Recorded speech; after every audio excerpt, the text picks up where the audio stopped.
আসসালামু আলাইকুম। আমরা একটা খুব গুরুত্বপূর্ণ টপিক নিয়ে কথা বলতে চাচ্ছি। কথাটা হচ্ছে, আমরা জানি সমাজে প্রত্যেকটা মানুষ যদি আলাদা করে চিন্তা করা হয়, তারা কি? তারা বিচ্ছিন্ন। তারা বিচ্ছিন্ন মানে কি? একজনের সাথে আরেকজনের খুব বেশি তেমন করে লেনাদেনা হয় না। কিন্তু যখনই মনে করেন যে কেউ হয়তো একই স্কুলে পড়াশোনা করে, কেউ হয়তো একই জায়গাতে চাকরি করে, কেউ হয়তো বা একই এলাকাতে থাকে, কেউ হয়তো বা যখন বিদেশে চলে যায়, কেউ হয়তো বা একই দেশের নাগরিক। তাহলে কি হয়? নিজেদের মধ্যে ভ্রাতৃত্ববোধটা, নিজেদের মধ্যে ঐক্যটা, নিজেদের মধ্যে বিভাজনটা তখন তেমন করে আর থাকে না। যেমন মনে করেন যে আমেরিকাতে আপনি যখন কোনো একটা শহরে থাকেন, সেখানে তো সারা পৃথিবীর লোকজনকে দেখতে পান। বাঙালি খুব কম দেখা যায়। হয়তোবা আপনি ঢাকার মানুষ, আপনি হয়তোবা সিলেটের কোনো একজন লোককে দেখেন যে দুজনের মধ্যে খুব ভালো আত্মীয়তার সম্পর্ক তৈরি হয়ে যায়। সো যেটা বলতে চাচ্ছি সেটা হচ্ছে, প্রয়োজন অথবা সিচুয়েশন মানুষকে কি করে এক করে ফেলে, মানুষকে কাছাকাছি নিয়ে আসে, আবার প্রয়োজন মানুষকে কি করে দেয়, দূরে ঠেলে দেয়। সো বিপদের সময় মানুষ কাছে আছে, যখন মানুষ শ্রমিত হতে থাকে, তখন নর্মালি মানুষের মধ্যে কি হয়, একের মধ্যে অন্যের প্রতিযোগিতা শুরু হয়ে যায়, দূরত্ব তৈরি হয়ে যায়। সুতরাং আমরা যে কথাটা বলতে চাচ্ছি, প্রয়োজন মানুষকে এক করে, প্রয়োজন মানুষকে আবার কি দূরে ঠেলে দেয়। গত 17 বছরের যে বিএনপির যে আন্দোলন, সে আন্দোলনে আমরা দেখেছি কিছু স্লোগান আমাদের সবাইকে ঐক্যবদ্ধ রাখতে, যেমন দুনিয়ার মজলুম এক হও, লড়াই করো, আমরা সবাই জিয়ার সেনা, ভয় করে না বুলেট বোমা, তারেক রহমান বীরের বেশে আসবে ফিরে বাংলাদেশে, বাংলাদেশের প্রাণ তারেক রহমান। ঠিক আছে, এরকম নানা স্লোগান দিয়ে আমরা কি করেছি, লক্ষ লক্ষ নেতা কর্মীদেরকে আমরা একত্রিত রাখার চেষ্টা করেছি, উজ্জীবিত করেছি।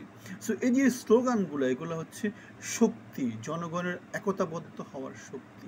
এরকম কিছু স্লোগান আছে যেগুলো বাংলাদেশের সমাজে চালু আছে, যেমন বাংলাদেশ জিন্দাবাদ, অথবা জয় বাংলা, অথবা নারায়ে তাকবীর, আল্লাহু আকবার, নারায়ে তাকবীর, আল্লাহু আকবার।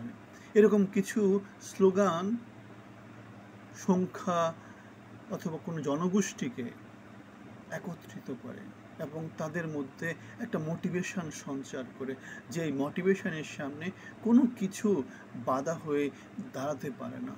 আপনি একা হয়তোবা কোনো শক্তি নাই, কোনো মোটিভেশন নাই, আগানোর কোনো বল পাচ্ছেন না, কিন্তু যখনই কিছু লোক একত্রিত হয়ে স্লোগান দিয়ে উজ্জীবিত হয়ে যখনই সংগ্রামে ঝাঁপিয়ে পড়ে, মোটিভেশনটাই ইম্পর্ট্যান্ট।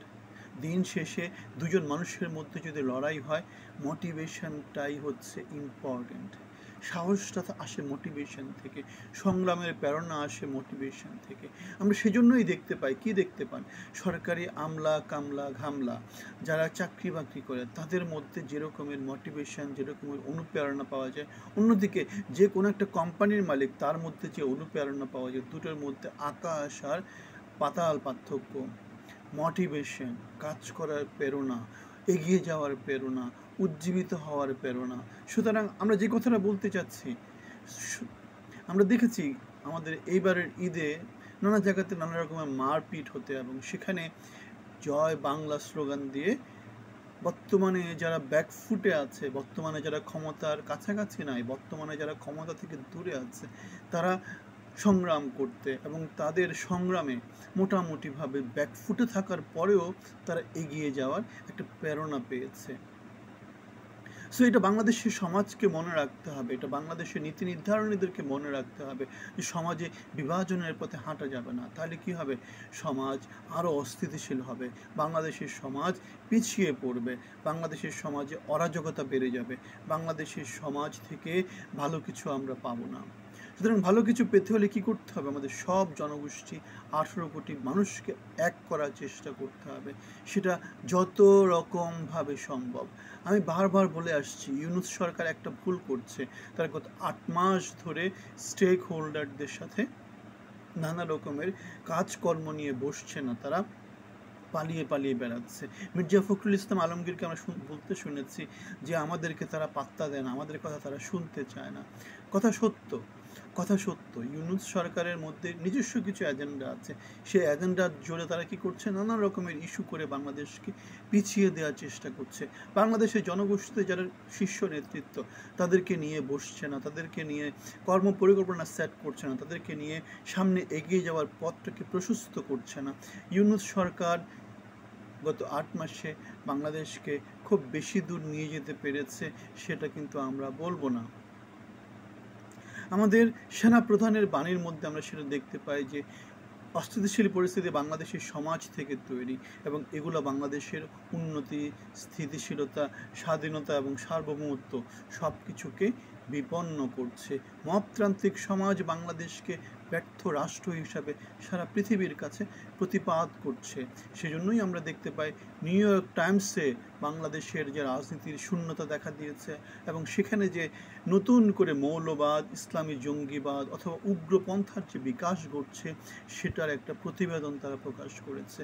এবং আমাদের মতে অথবা আমাদের মতো অনেকের মতে বাংলাদেশের এই যে প্রতিবেদন যেটা দিয়েছে বা যে জিনিসটা পৃথিবীর সমাজ দেখতে পাচ্ছে, সেটা হচ্ছে আইসবার্গের খুব অল্প একটা অংশ। বাংলাদেশের সমাজে হাটে মাঠে ঘাটে যেইভাবে এখন মোটামুটি বলা যায় যে ইসলামী সেন্ট্রিক একটা ধারণা নিয়ে সমাজকে চালিত করার চেষ্টা করা হচ্ছে, কঠিন একটা পথে বাংলাদেশকে পরিচালিত করা হচ্ছে, সবাইকে নিয়ে চলার পথ থেকে যেভাবে বের হয়ে আসার চেষ্টা করা হচ্ছে, সেটা বাংলাদেশের সমাজের জন্য একটা বিশাল অশনি সংকেত। এই জিনিসটা বাংলাদেশকে হয়তোবা আফগানিস্তান, পাকিস্তান এমন ব্যর্থ রাষ্ট্রের দিকে বাংলাদেশকে নিয়ে যেতে পারে। কারণ বাংলাদেশের সমাজের 18 কোটি মানুষকে বাদ দিয়ে যদি আমরা 5-6 লাখ 10 লাখ যারা সংগঠিত, যারা একসাথে আছে, তাদের বয়সকে যদি আমরা এত বেশি গুরুত্ব দিই, তাদেরকে দিয়ে যদি আমরা সমাজকে পরিচালিত করি, তাহলে 18 কোটি 20 কোটি মানুষ হেরে যাবে, বাংলাদেশ হেরে যাবে, এবং বাংলাদেশের গণতন্ত্র, বাংলাদেশের উন্নয়ন, বাংলাদেশের স্বাধীনতা, বাংলাদেশের সার্বভৌমত্ব হেরে যাবে। আমরা চাই না বাংলাদেশ হেরে যাক। সেজন্য আমরা বলি বাংলাদেশের নীতি নির্ধারণী যারা আছে, বাংলাদেশের রাজনীতির দিক নির্দেশনী যারা আছে, তাদেরকে এখানে ভূমিকা রাখতে হবে। গত 4-5 মাস আগে আমি বিএনপির কাছে একটা আহ্বান জানিয়েছিলাম যে বিএনপির বাংলাদেশের রাজনৈতিক দল হিসেবে তাদের শক্তিশালী ভূমিকা নেওয়া এখন সময়ের দাবি। কারণ তারা যদি পিছিয়ে যায়, বাংলাদেশ পিছিয়ে যাবে, বাংলাদেশ হেরে যাবে, বাংলাদেশকে সঠিক পথ দেখানোর আর কেউ থাকবে না। বাংলাদেশের যারা সাধারণ মানুষ, তাদের কারো কাছ থেকে আর কিছু চাওয়ার মতো থাকবে না। তাদেরকে তখন জোর করে কোনো একটা উগ্রপন্থার দিকে, অতি বামপন্থী বা অতি ডানপন্থীর দিকে নিয়ে যাওয়া হবে, এবং দিন শেষে বৈশ্বিক যেই পরিবার, সে পরিবার থেকে বাংলাদেশকে পিছিয়ে ফেলা হবে এবং বাংলাদেশ হেরে যাবে। আপনার মতামত জানাবেন। ভালো থাকবেন। ধন্যবাদ।